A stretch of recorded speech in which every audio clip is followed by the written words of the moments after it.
Hello, everybody. Welcome to another episode of the Webdelics podcast, where we're on a journey to find out the truth about plant medicines and psychedelics, to get rid of the myths and change the narrative. I am your host, Scott Mason, and with us today is a very special guest, the one and only Charles Patti. Charles, welcome to the show. Thank you so much for having me, Scott. I really appreciate the opportunity. We are thrilled to have you with us today. Charles, tell us a little bit about who you are and what you do for a living. So I am the Chief Brand Officer at Myself Wellness in Bonita Springs, Florida. We are a psychedelic ketamine therapy center. We do psychedelic ketamine therapy, medical cannabis referrals, psychiatry, but we really teach people about meditation and breath work and healthy lifestyle changes, which is the real recipe for long-term success with everything else that we do. We actually started the company because psychedelic medicine saved my life. So, we're very passionate about what we do here, and we are having amazing results with helping people heal through the process of using ketamine therapy. Fascinating, and I cannot wait to learn more about what you do and how you got there.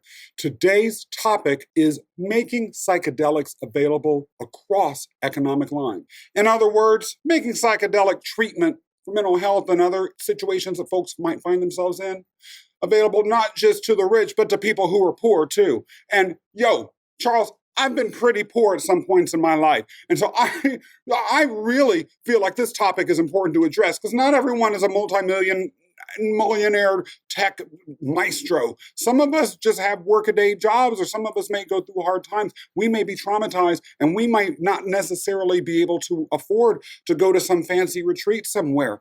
So I want to know a lot about what you have to say about this. But before we get into that, I just have to start the episode with something that's, in my opinion, pretty simple. When we did our pre-show interview, you said something that was, I'll be honest with you, Charles, it was shocking.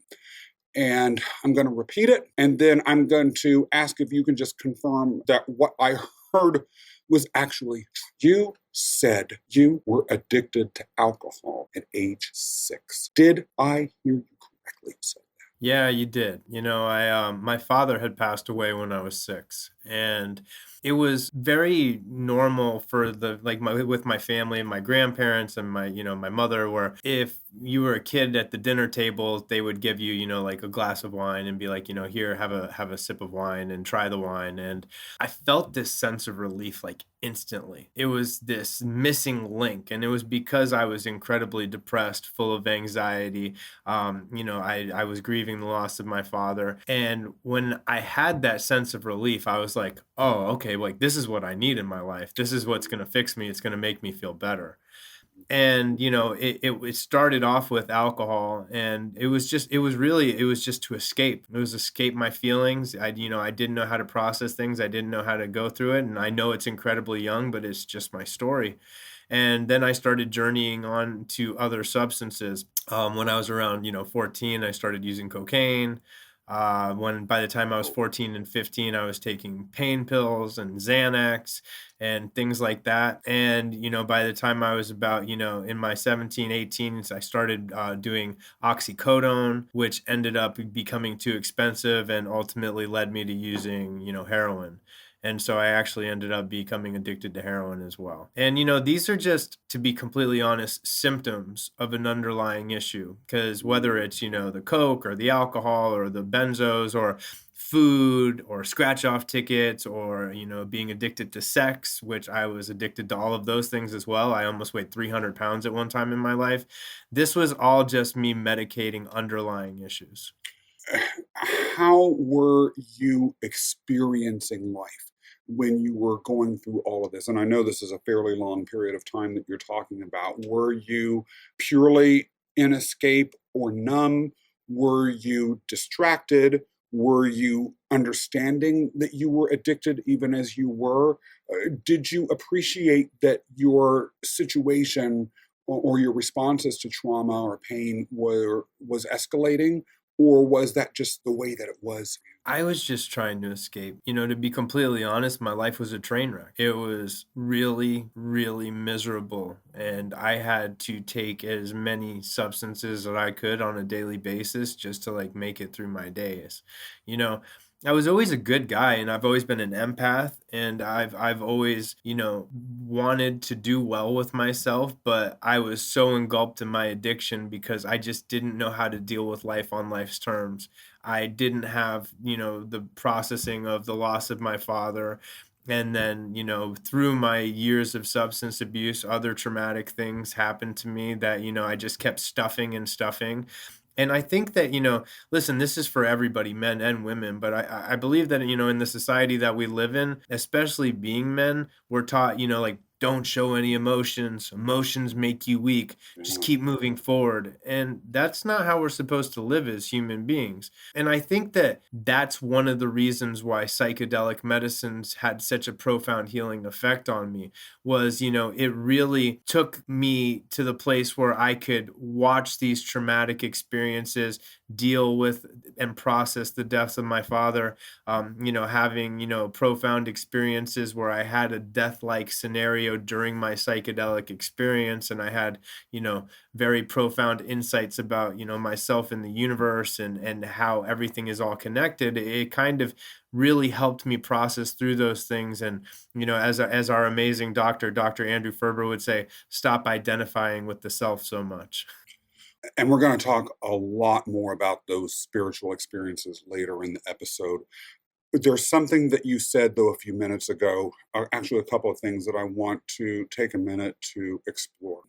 As you were talking about social expectations around men and emotions, I couldn't help but think, especially in light of the fact that you described yourself as an empath, which I have come to accept about myself too, sometimes for better or worse, which is that if you have empathy, feelings can overwhelm you, or events can overwhelm you because you really feel them. And without tools, then in a way, it's almost like the empathy becomes that curse that you need to learn how to manage in order to be able to be functional when you're dealing with trauma.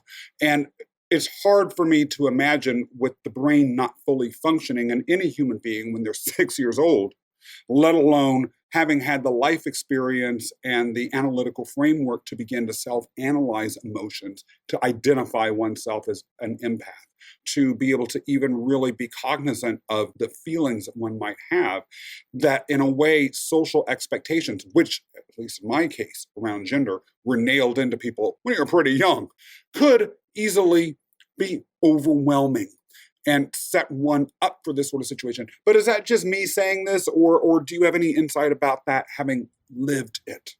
No, I completely, agree and feel with what you're saying. I've always been the person where like I could literally look across the room and I could feel somebody's pain. Like that's how tapped into being an empath I was. And like I was always a very sensitive child too. I was, I always cared what people thought, and I would, it was easily for me to get emotional. It was easy for me to get emotional about things. So, that definitely was something that I needed to learn how to work through and not numb.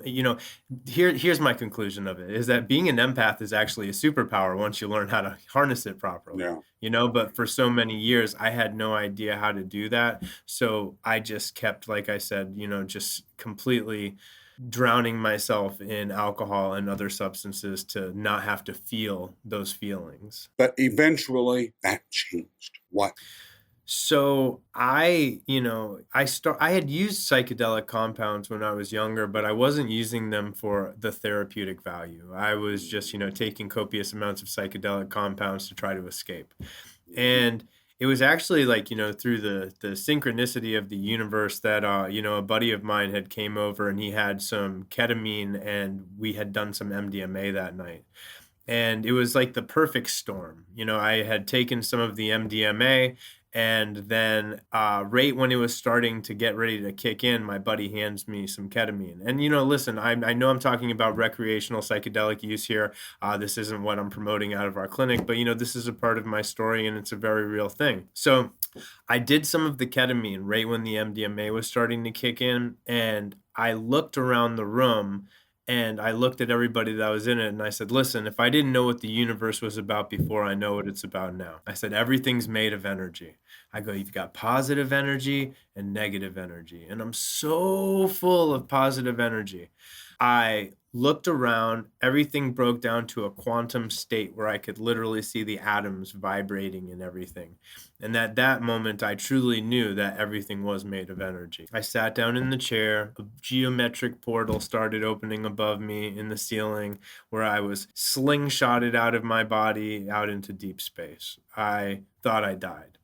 And I was looking around and I saw like stars and galaxies, and then I looked down and I was a being made of light. Now, during this, experience, I was, whether you want to call them angels or higher dimensional beings, there were some of them there, and I was telepathically spoke to about how I needed to get my life together. That I was supposed to help, or so I was supposed to heal so I could help people heal. And listen, I am not a religious person. I am a very spiritual person, but my experience was that Jesus ended up being there, and I reached out and I put my hand on Jesus's arm, and it was this explosion of the most loving, euphoric feeling that I had ever felt in my entire life. And from that moment forward, I knew that everything was going to be okay, no matter what. And, Okay. and I want to retouch that, like, I am not out here preaching, or I am not out here, telling anybody like, I have a certain religious belief, because I don't. But this was the night that really changed my life in a lot of ways. And unfortunately, I didn't get myself together immediately after that. When I came down back to my body, Mm, I had nobody to integrate my experience with, which mhm. is why integration is such an intricate part of the healing journey with psychedelic compounds. And, I ended up going back out and kind of doing the same thing that I was doing, escaping, because I even felt more alone than I did before that experience. And, it was actually with going through relapses again later on, I had another profound psychedelic experience with psilocybin mushrooms. So let's hold on for a second. We're going to talk about all of this in a little bit more detail. But before we get into any of that, you did make an important point that I want to underline, which is that the experience that you just described with MDMA and ketamine Ketamine. is not one that I'm hearing you say, confirm or not, that you would recommend for other folks because it was recreational. I just want to make sure that that if you feel like there's a risk associated with practicing the way that you were, that the audience understands that. But if you disagree with me, also, I need you to take a second and voice that disagreement. So here's what I would like to say. I am not telling anybody that they should go out and use recreational psychedelic or reuse psychedelics recreationally, or any other drugs recreationally. As a matter of fact, this is one of the most beautiful things about having a clinic like ours is you can come and do psychedelic Mm, therapy legally in a safe setting where there's medical professionals looking after you. I do, on the other hand, think that there is a large potential in the future to have a mixture of psychedelic compounds to create a perfect storm.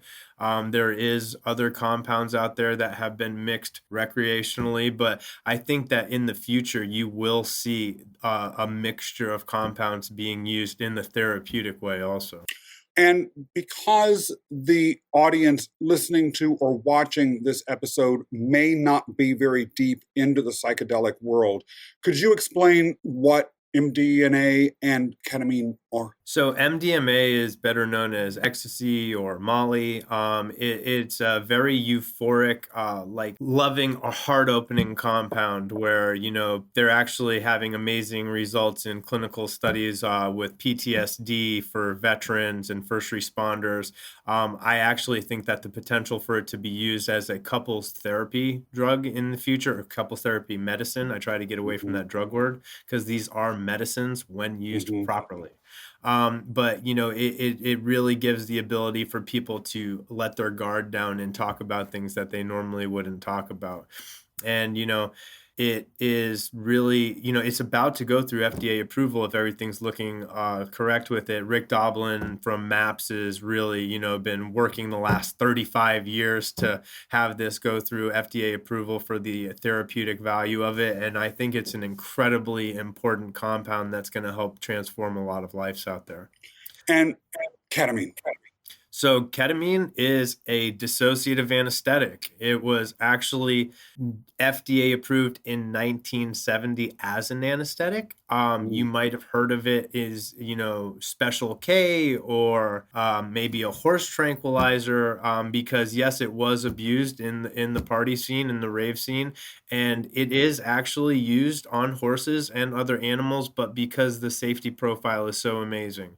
So it's actually one of the safest, least toxic, if not the safest, least toxic anesthetics on the market. It's so safe that they use it on children 1.5 and older for surgeries. That being said, it is having profound healing potential when people take it for the therapeutic value. When people get into a disassociated state, it basically means it's when the mind separates from the body, and it's taking down the active blocks that are holding past repressed traumatic experiences so people can truly process, release them, and let them go. And a lot of people don't actually understand the psychedelic potential of ketamine, but when used in a psychedelic dosing protocol and with what we're seeing with intramuscular shots of the medicine at our clinic, people are having some of the most profound psychedelic experiences that a human being can have. Sometimes people do have divine experiences where they say they meet God or the creator of everything, or they can feel themselves in the presence of it. Sometimes people speak with deceased relatives during their treatments. I had one of our clients whose son died about 14 months ago from a fentanyl overdose, and during all 6 of her treatments, she spent time with her son. Sometimes people will actually go back to a past traumatic experience that they've been through, watch it play out from a third-party perspective where there's no feelings attached to it, so they can process it, release it, and let it go. An example of this is a combat veteran we're treating right now. And during his first treatment with us, he actually spoke to his grandmother, who passed away when he was 6, then went back to active duty where he watched like over his own shoulder, and the guy he was with got shot through the heart. He took a heart shot, and he went back and processed and realized that there was nothing else that he could have done to save this guy's life. And then during the same experience, he went back and spent time with his grandmother again, and came out of that session and he was bawling tears saying, I spoke to my grandmother. She says that everything's going to be okay. I went back to active duty. I know that there's nothing else that I could have done to save this guy's life. And it really helped him move forward in his healing journey. Through the process of 6 treatments with integration at our clinic, people are saying that they're achieving anywhere from 10 to 20 years worth of talk therapy. This is simply astounding. And all I can say is thank you so much for sharing these stories. It suffice it to say, it makes a case as to why you might be interested in ketamine as a business and as a healing modality for yourself. And we're going to get to that a little bit more. But before we go back to your own story and what led you to do what you're doing now, let's talk briefly about exactly what's going on from a scientific perspective when someone is following a ketamine protocol. The spiritual dimension, seeing God or Jesus or third party, almost like astral projections, all of those things are part of it, and we're going to deal with that in more detail later.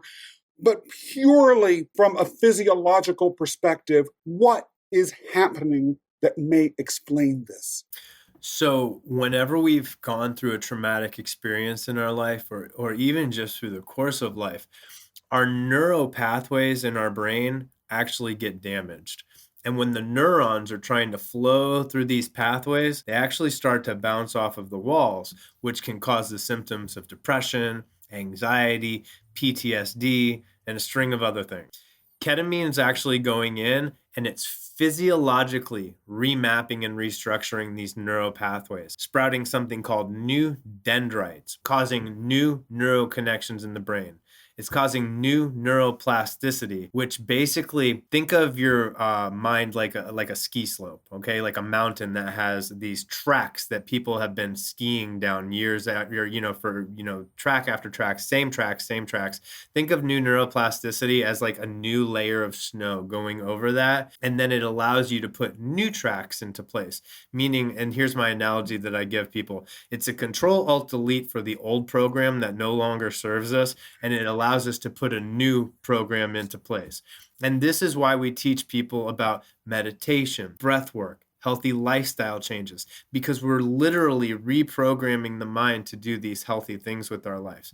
As cliche as it sounds, if nothing changes, nothing changes. So, you can come in, you can do ketamine treatments, you'll feel better, but if we're not actually making these changes in our lives, ultimately you're just going to go back to where you were. Your description of what happens in the brain, by the way, very closely mirrors some of the social media posts and whiteboards that Webdelics has produced regarding what's happening physiologically. So thank you for putting it so well. It really helps all of the different ways that people might be able to take in this information, support each other. Now, what you've described is a externally viewed brain phenomenon, but do we have any idea from a scientific perspective what might be explaining these visions that you or other folks that you've talked about might be seeing? Or is that a mystery? Honestly, there's a lot of different theories out there. Dr. Ferber, our head psychiatrist and medical director, says it's a movie of the mind, and I don't know what my true hypothesis is. I think there's actually a lot more to it. This is probably another conversation for another time, but I think that, there's something in our brain called the pineal gland. And, Tesla talked about it being like our Wi-Fi to the universe. Mm-hmm. And I do think that there's a lot more that meets the eye, meaning that there might be different dimensional planes or different vibration, different frequencies that we can actually tap into.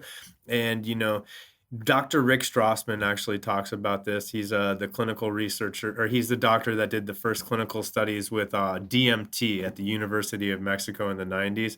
And basically, your pineal gland is, it's basically what they call, the house of God, or it's, your pineal gland actually naturally produces DMT, which is referred to as the spirit molecule. Mm-hmm. And it's my belief actually that we can tap into these different frequencies when this is activated. A lot of fascinating and deep stuff here. But before we go too far astray, which could easily happen, and I have to admit, doggone interesting, let's get back to your personal story. You said that you continued to escalate in your addictive behaviors until you had an experience with psilocybin Yes. mushrooms. What happened? Well, okay, so I had actually had a dimethyltryptamine experience pre the psilocybin one, and this was the night that I actually quit using heroin. Okay, it was from a DMT experience. I quit using heroin like that. I had a profound experience with some interdimensional travel, or whatever you would like to call it, where I went to a place where there was all of these beings and they were cheering and chanting for me and telling me it wasn't too late and that I could do it. And I had went into that session with the intention of quitting heroin. It's like what I wanted to do. I set my intention, and the universe gave me the strength to actually do that. So I went and detoxed myself from that. I was still using cocaine and alcohol after that experience.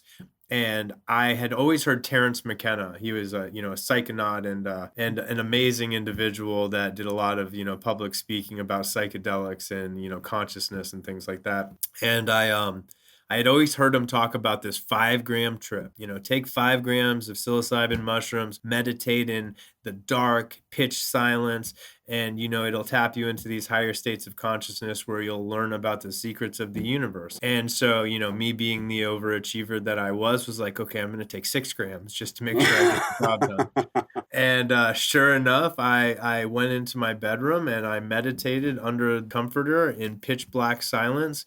And all of a sudden, I started to leave my body and I started to journey out into outer space or the universe. And then all of a sudden, I became one with the universe. I became one with everyone and everything. And then I became one with God. And then all of a sudden, I was God. And then after that, I started coming back down into my body. And right when I actually got completely back into my body, it was like this light switch went off in my head. And I was like, oh my gosh. Every time that I'm taking drugs and alcohol, I'm literally poisoning God. It was like this shell shock experience. I was so emotional. It was this just Wow. emotional purge where I was crying and I got out of bed and I got on my knees and I was like, oh my gosh, I'm so sorry. I'm so sorry. And I was apologizing to, God and the universe and me because we're all a part of it. We're all it. From that night, I actually realized, that like this was what my belief is. I'm not trying to sell it on anybody, but that we're all one, that we're all it. We're all one with consciousness or God or whatever label you want to put on it. And coming out of that experience, I was like, okay, well, I'm not scared to die anymore. I'm not scared of death, which was one of my biggest things because I had a crippling fear of death because my dad died when I was so young. And then I was like, okay, so now that I know that we're all a part of it and we're all it, I should probably start treating myself like the extension of the divine that I truly am. So I started going to the gym. I started eating healthier.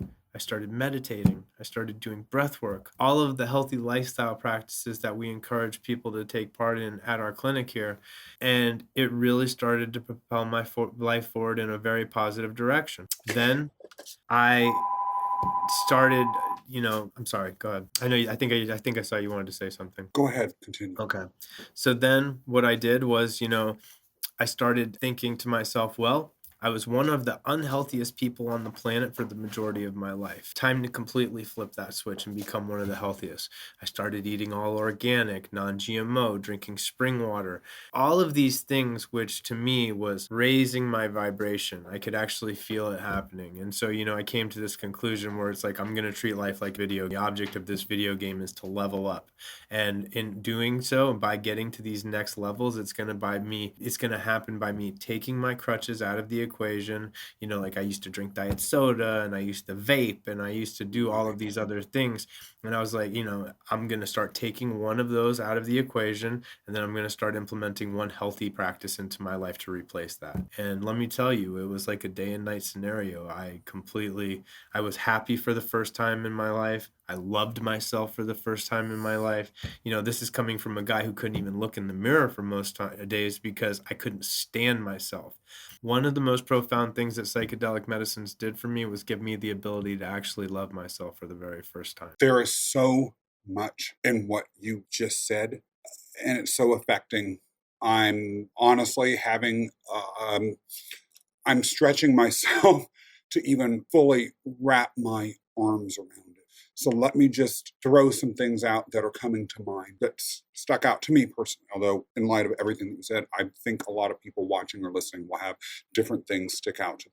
First of all, these beings that you saw, they were cheering you on and they were saying, it's not too late. How old were you, Charles? I think I was around 30 at that time. I'm turning 41 in July. So it was probably maybe I was like 32 or something, 32. Congratulations. It really goes as to something that people experience, which is that they've gone too far or that their life, too much time has passed and that change or healing aren't possible. These beings were telling you it's not too late and you were age 32. We're going to have a guest on this show by the name of Sheila Pearl, who started her psychedelic experiences, I think at age 80 or late 70s. And she's completely made transformations and changes that a lot of people in the aging process can't even imagine. So I want to thank you for landing your finger right on that and sharing that part of your story. Let's also talk a little bit about this concept of poisoning God. Yeah. Poisoning God. Because when I go and live through life day to day, I may do a million different petty things that are mean to other people, not even trying to be mean, but like, let's say I snap at the grocery store clerk because the line was too slow, or I get a call from some telemarketer who's irritating me and I might just hang up on him, right? These things that are maybe emotional reactions in the moment, but they are hurting another human being. If we're all connected, if, as you were saying, these were revealing that you're one with God, all of our actions day to day, you are taking it perhaps to a personal extreme, but not as extreme as a lot of people are out there in the world. You weren't bombing entire other countries, for instance. You weren't slaughtering hundreds of thousands of citizens in a war, but still, you were doing significant poison to yourself. This goes as to something on a metaphysical level and in terms of how we think of and treat people that is a lot more expansive than I've been exposed to as a spiritual matter ever. You know, I completely believe that these medicines have the capability of ending racism, ending war. You know, listen, like that was one of the most profound things that happened to me that first night that I was talking about with the MDMA and ketamine was I had received that message that we are all one. Like I didn't know how to process it, but like when I came back, I used to be like, you know, so insecure and so scared in my life and put this persona and I wore this mask on where like, you know, I was like, you know, like I was a bad, like I was somebody not to be messed with, you know, Yeah. like, you know, like don't look at me too long because you're stirring up my fear, so I'm gonna act out to make you scared.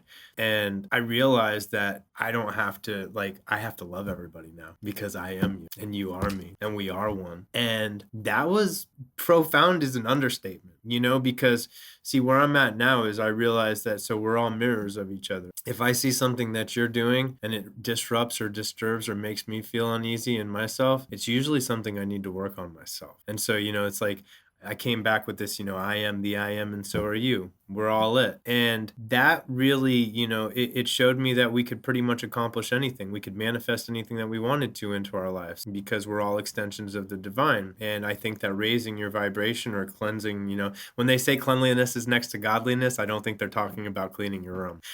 I think it's about our temple, you know, and so that's what really propelled, you know, when we started this company, Christina is my fiance and she's, you know, the owner and founder of the company. And I was in the electronics industry and I was at a trade show in Mexico and I was talking to people about, you know, psilocybin and MDMA and, you know, all of these other healing compounds. And nobody knew what I was talking about. Everybody was looking at me like I had three heads, right? So I came back from the trade show and I sat down with her and our son Charlie was 6 months old at the time. And I said, so listen, I want to quit my jobs. Like let me quit my jobs and let's start a wellness center where we can, you know, teach people about, you know, meditation and we can do yoga classes and all of these kind of things. And hopefully we can get into psychedelic therapy one day. We'll start with ketamine because I had some very healing experiences off ketamine. And that is not what your fiance wants to hear you say when you have a 6-month-old baby. You're going to quit your jobs and take a leap of faith to start. I can only imagine. You know, and so I was like, listen, if I don't use what helped me to help other people, it was a waste of 20 years of my life. You know, what did I go through it for then?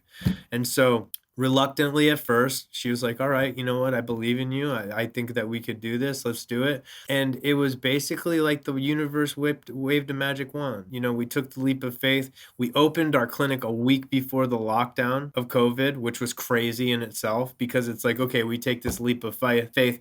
We're in business for 1 week and then all of a sudden the world shuts down. So, but we were an essential business. I use the laws of attraction in my life. I believe that we're magnets and we receive what we put out. So I said, listen, we're just going to live in our bubble. We are going to put positive energy out into the universe and we're just going to keep moving forward and putting helping people first. And now it's about a little over 3 years later, and we've done around 6,000 ketamine treatments from our facility. We have an astronomically high success rate of getting people off antidepressants, benzodiazepines like Xanax, antipsychotic medications like Seroquel. We're getting people off of fentanyl, cocaine, other street drugs. We're getting people away from alcohol abuse issues. And, you know, we really care. Like, it's my purpose. It's my purpose to be of service. It's my purpose to help people. And this is another reason because of the oneness of everything, or the absolute, or whatever you want to call it, that we started a nonprofit organization called the Warriors of Consciousness. And what we do is we raise money for people that can't afford psychedelic ketamine therapy. Up to date, just the other day, we actually hit 57 people. So we have treated 57 people from our clinic that couldn't afford treatments, including our veteran community, our first responder community, people with substance abuse issues. We are, the guy who's on the side of the street holding up a sign looking for his next meal needs access to this medicine just as much as the person that can afford the treatments, as long as they have the intention of healing and they're ready to make the change. Well, So, and then go ahead. No, please. Yeah, so then I have to tie in together a few things then that we've talked about so far, because this is all wrapping up into a package that's big. You said briefly a minute ago, you think psychedelics could help cure racism. Interestingly enough, you're the second guest to say that. We had an entire episode basically devoted to that with a guest named Nathaniel Brown, who made the case from an African-American perspective about how these substances, by allowing people to set themselves free and step into their entire selves, were also empowering people to completely transform their role in how society viewed them and to connect with that inner humanity that ties us all together. You're talking about things that are addictive or that poison us as poisoning God. If we accept the premise that racism is a poison, that racism inherently separates you and me and anyone else that we decide is of a different race, and I put race in the word in quotes because we're all one race anyway, but if it is something that separates us, we're separating ourselves from God. You talked earlier about empathy as a superpower, your own empathy, your addiction suppressing empathy. Psychedelics, I'm hearing, are magnifying your empathy, and now you're bringing that to the homeless person on the street. Charles, I worked in the social services sector for years. I worked for 2 organizations that dealt in the homeless space. People look at the homeless as different than you and me. They have that wall of separation, that block of empathy. They do not see the casual meanness that I was talking about earlier, that I might show to the cashier in the grocery store, to homeless people as poisoning God because of that separation. Everything that you're saying is ultimately tying back into that. Listen, I know this is going to sound far out there, but on ketamine, like when we opened the clinic, I had Dr. Ferber put me through the protocol that we were going to be putting our clients through. And because I really wanted to relate to them and go through the entire protocol so we could, and by the way, everybody that works at our clinic's done the treatments. Everybody that works at our clinic, it has a background in using other psychedelic compounds on their own healing journey. But I'm going to tell you one of the most profound things I've ever said or told anybody before, and I don't tell this to everybody, but here it is. During one of my experiences on ketamine, I sunk back into the chair, and then all of a sudden I sunk into this vibrational field. Okay. And it was a big giant rainbow field. It was like the cover of the Pink Floyd album with the rainbow and the prism kind of shooting like The this. Dark Side of the Moon. Look, even though I'm only 22, I remember that album cover. It's an amazing band, amazing album. But I sunk into the field and I was there vibrating, connected to everything in a complete state of oneness. All right. And then all of a sudden, I manifested out of the field and I look around and I'm a different person in a different body, in a different house with a different family. And then I was like, nope, this isn't me. And I go, and I folded back into the energy field again. And then all of a sudden, I folded back out of the energy field. Different person, different body, different house, different family. And it happened to me like 3 or 4 times. And then all of a sudden, I manifested back into this body as being Charles. And I was like, okay, I'm back. Now, anything separate from that energy field, which is what we manifest out of, is a concept. Charles is a concept. Like saying that, I'm Charles and I'm 40 years old and I used to have substance abuse issues and now I have a ketamine clinic. That's just a concept. Anything separate from the oneness or I am or the absolute of everything is to conceptualize that we're something separate. Separation is an illusion. And that is why I think that psychedelics can do all of these things like end racism and wars and do all of these amazing things, because once you realize that, I am the I am and so are you and we're all it, well, then there is no separation. We're all just, we're just all in this together. It's my conclusion that we break ourselves down into the droplets of water in the ocean of consciousness, put ourselves to sleep to forget who we truly are so we can experience the experience of life. This is the dream of life. And, I woke up from my psychedelic use. I had an awakening experience, and now I'm lucid dreaming. It's impossible to argue that poverty can be a traumatic experience. It's, though, easy to argue, and many people do, that concern about poverty or wanting to help those that are in poverty, particularly those that may have mental illness or may seem to have set themselves up to be in the situation in which they're impoverished through drug addiction or through criminal activities or whatever. It may be very easy to simply say, well, that's your life, that's your problem, it's not my concern. But if every single time we're poisoning the world that we live in with our feeling states, with our actions, with our neglect, we're poisoning God. We're one with God. What you're saying is that the trauma of those that are facing economic disadvantage, allowing that to go on, is literally hurting themselves. This isn't about tree hugging. This is about, as I'm hearing you, self-preservation or our own health. Am I expressing this correctly? Am I getting it? Because this is deep. Yes. No, listen, I'm right here with you. And the truth is, listen, I don't know if our listeners have, know who Ram Dass is, but Ram Dass said it pretty much better than anybody I know could. And he just said, we're all just here to walk each other home. Psychedelic medicines have the capability of healing generational trauma. And this is what keeps people stuck in these loops through generation and generation.